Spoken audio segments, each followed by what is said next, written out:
Donc bonjour à tous, aujourd'hui on se retrouve pour une nouvelle vidéo et aujourd'hui on se retrouve pour une vidéo présentation de jeu parce que tout simplement il n'y a pas longtemps, le week-end passé, on m'a acheté un Monopoly comme dans le titre et je vous ai pas dit quel Monopoly.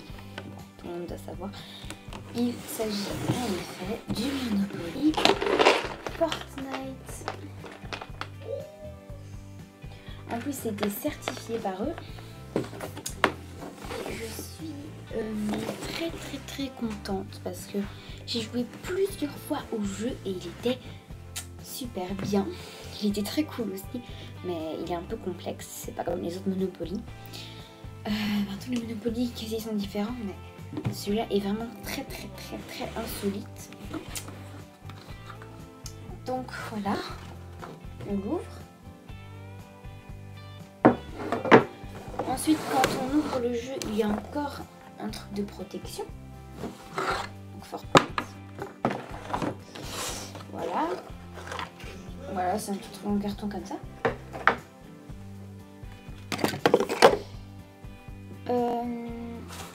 Ensuite, je vais vous montrer le plateau de jeu à la fin.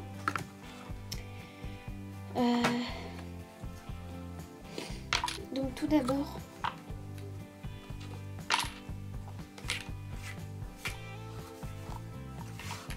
au lieu qu'il y ait des pièces, en fait, c'est tout simplement des PV. Donc, il y a des PV. Et quand tu arrives dans des cases, tu récupères... Ouais, d'abord, je vais vous montrer le plateau de jeu parce que... Oh my god. Il y avait des PV dans le... Oh mon dieu.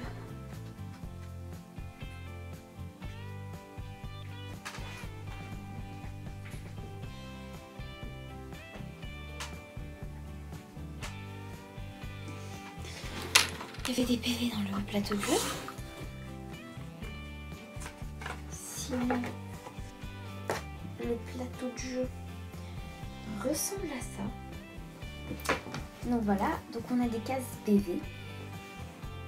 Donc tu récupères...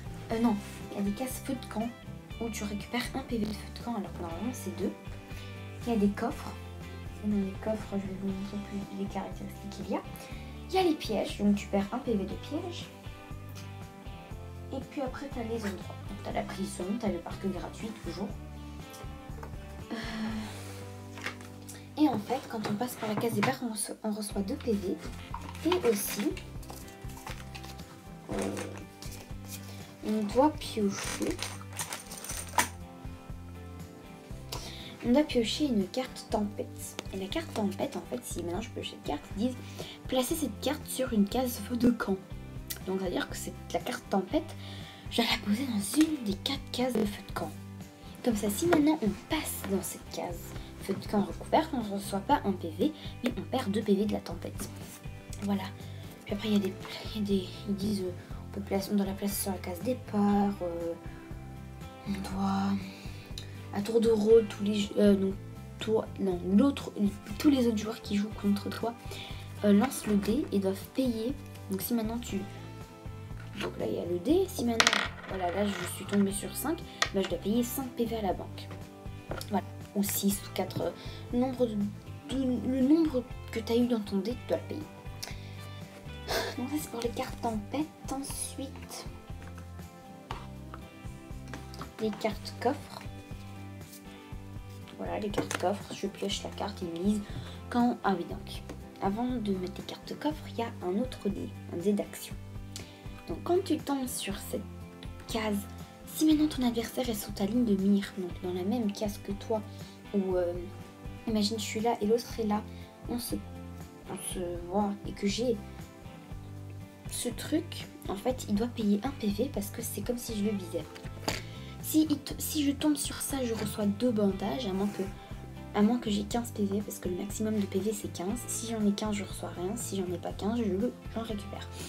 Et si je reçois ça, en fait, quand tu arrives sur une case par exemple feu de camp, et que tu n'as pas encore assez de PV, tu peux prendre un feu de camp.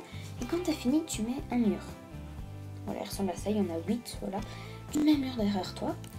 Et l'adversaire qui va jouer, si maintenant il fait 5 et maintenant il est à 3 et qu'il est devant le mur, si il a ça, il peut péter le mur et avancer. Mais si il n'a pas ça et qu'il a autre chose, il doit attendre devant. Et il ne doit pas effectuer l'action qu'il y a sur la case. Si maintenant il a un piège, il ne peut pas.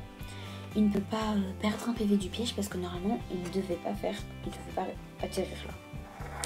Et donc là, si maintenant ils disent, quand vous obtiendrez donc la cible, le joueur ciblé paye 2 à la banque. Donc là, tu peux l'utiliser quand tu veux.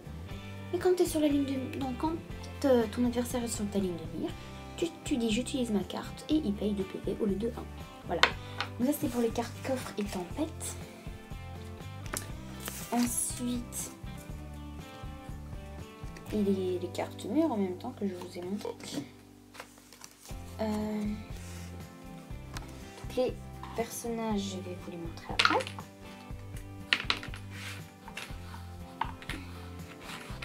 Maintenant, on va parler des lieux. Donc, il y a plusieurs lieux qui représentent des villes de Fortnite. Donc, c'est dans l'ordre de la carte.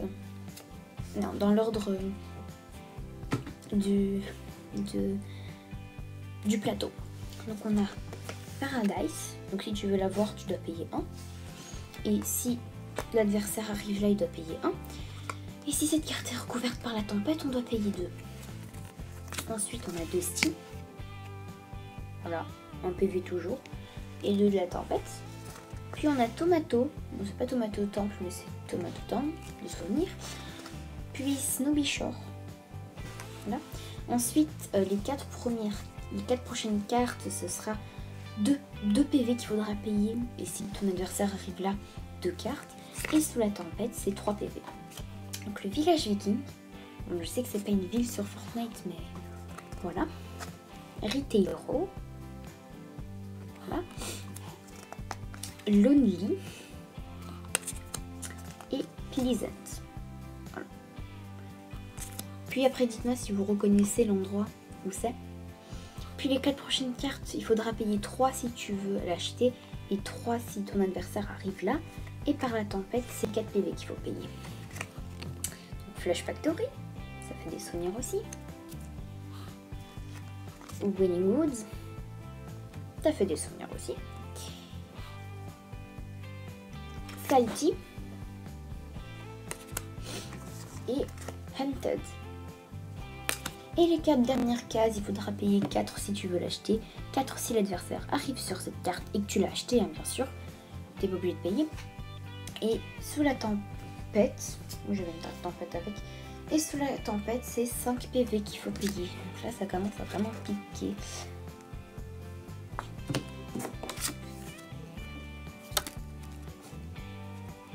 Donc voilà. Donc ça fait des souvenirs. Crazy Grove, donc avec le burger. Loot Lake, avec la maison. Ça me manque tellement. Lazy Links. Là je tremble. Et bien sûr Tilted. Voilà. Donc ça c'était pour les lieux. Ensuite, pour finir les personnages, parce qu'en fait les personnages sont représentés en carton, on a des trucs comme ça. C'est comme si je faisais ça. Voilà. Mais les personnages, on les tient à la verticale. Donc voilà, on en a plein comme ça. On en a pour le nombre de joueurs. Il y a des numéros en bas. Je sais pas ça veut signifier quoi. Bref.